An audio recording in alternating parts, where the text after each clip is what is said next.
오늘은 마지막으로 우리는 부담 회피로부터 어떻게 탈출할 수 있는가에 대해서 살펴보려고 합니다.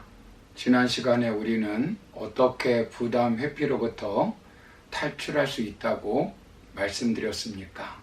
첫 번째는 내게 불이익이 있어도 하나님께 유익이 되면 주신 사명 회피하지 말고 끝까지 이루어야 되고, 둘째는 우리는 불편하더라도 내가 있어야 할 곳이면 내가 있어야 할 곳을 회피하지 말고 그곳에서 사명을 이루어야 한다라고 말씀드렸습니다.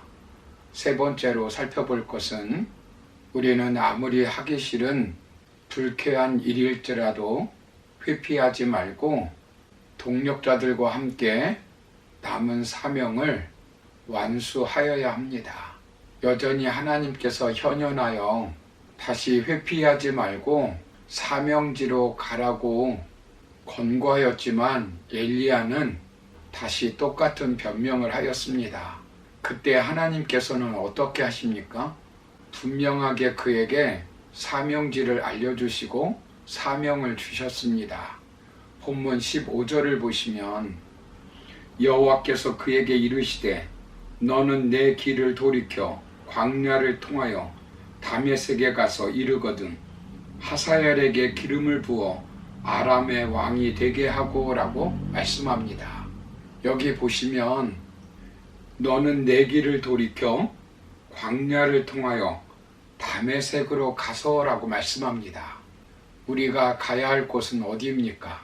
지금 사명지를 이탈하여 회피하여 가고 있는 길이 무엇입니까? 늦기 전에 돌이켜야 합니다. 방향 전환을 해야 합니다. 통과하기 싫은 광야는 무엇입니까? 그 길 통과해야 합니다. 회피하지 말아야 합니다. 회피한다고 되는 것이 아닙니다. 아무리 광야라도 하나님이 함께 하시면 만나와 메추라기는 쏟아지는 것입니다. 반석에서 샘물이 나는 것이고 쓴물이 단물로 바뀌는 것입니다.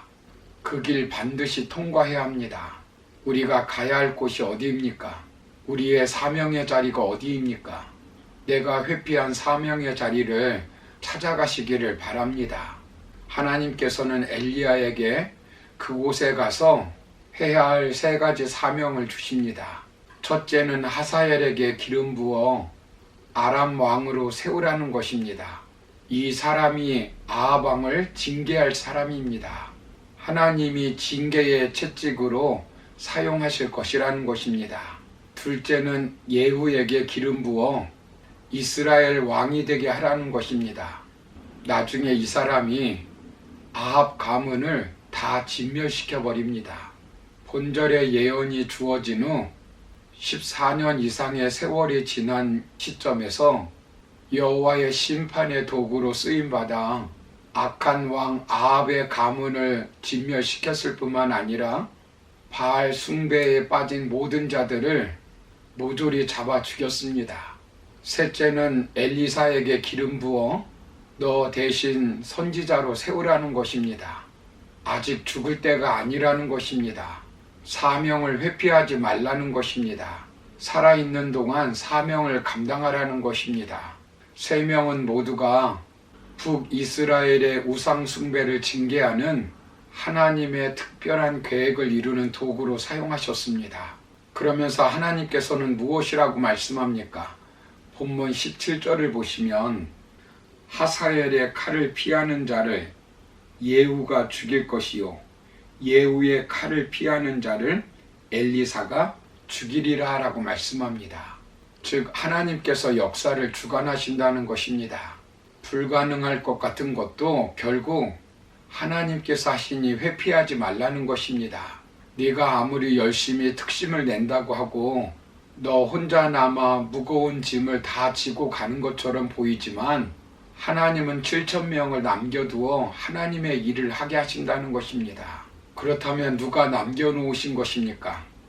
하나님이 남겨놓으신 것입니다. 그들은 모두 바알신에게 무릎 꿇지 않았습니다. 엘리야 홀로 사역하는 것이 아닙니다. 저와 여러분들도 마찬가지입니다. 우리 홀로 사역하는 것이 아닙니다. 다시 시작하기에 늦은 시간은 없습니다. 가을에 뿌리는 씨앗도 있습니다.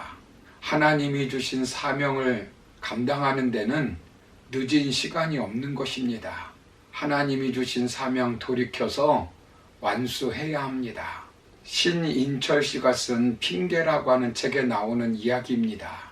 한때 성공한 레스토랑 사업가가 있었습니다. 그의 나이 40세 무렵에 시작한 레스토랑은 입소문을 타고 초고속 번창 가도를 달렸습니다. 그는 독창적인 맛을 개발하여 지역의 명성을 높였다는 공로로 주지사의 표창을 받기도 했다고 합니다. 그런데 불운은 갑자기 들이닥쳤습니다. 레스토랑에 원인을 알 수 없는 화재가 발생하여 뼈대만 남고 다 타버렸습니다. 한번 밀려온 불운은 또 다른 불운이 닥쳐왔습니다.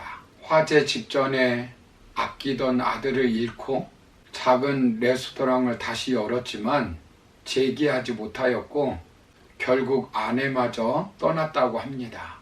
마음의 절망뿐만 아니라 육신의 병도 가져왔다고 합니다. 어느 날 그는 따뜻한 햇볕 공원 벤치에 앉아 있었다고 합니다. 그의 눈앞에는 산책 나온 가족과 연인들의 모습을 보았다고 합니다. 그때 모두들 다 행복해 보이는데 나는 왜 이럴까? 나는 여기서 모든 것 끝나는 것일까? 낙심하고 절망하고 있었다고 합니다. 그런데 어디선가에 익숙한 노래가 들렸다고 합니다. 그것은 찬송가 너 근심 걱정하지 말아라고 하는 찬양이었습니다. 한 여자분의 찬송가를 듣고 마음이 움직였다고 합니다. 그는 뭉클해진 가슴으로 그 자리를 떠나지 못했다고 합니다. 그리고 그 자리에서 그래 다시 해보자라고 하는 마음의 결단이 섰다고 합니다. 그때 그의 나이 65세였지만 다시 시작하는 것은 나이와 상관이 없다고 하는 생각을 가졌다고 합니다. 그는 40살 때보다 더 열정을 가지고 일을 했다고 합니다. 사람들은 독특한 음식의 맛에 매료되었고 레스토랑은 하나둘 찾아오는 사람들로 붐볐다고 합니다. 그로부터 10년 뒤 그의 나이 74살이 되었을 때 그의 삶은 완전히 달라져 있었다고 합니다. 그는 이미 북미 지역에 세계적인 레스토랑 체인점의 사장이 되어 있었고 심지어 그 자신도 세계 여러 나라 어린이에게 가장 사랑받는 기업 마스코트가 되었습니다. 그의 이름은 하랜드 샌더스입니다. 우리에게 KFC 할아버지로 알려진 인물입니다. 사랑하는 성도 여러분, 모세가 80세에 부름을 받았을 때 말 못한다고 핑계를 댑니다. 그때 하나님은 이제 가라, 내가 네 입과 함께 있어서 할 말을 가르치리라 라고 말씀하셨습니다. 우리가 주님의 일을 하는 것은 나이와 상관이 없습니다. 하나님께 붙잡히면 사명 감당할 수 있는 것입니다. 그러므로 우리는 나이가 많다고 핑계대고 아무리 하기 싫은 불쾌한 일일지라도 회피하지 말고 동력자들과 함께 하나님이 주신 사명 완수하는 저와 여러분의 삶이 되기를 주님의 이름으로 축원합니다. 감사합니다.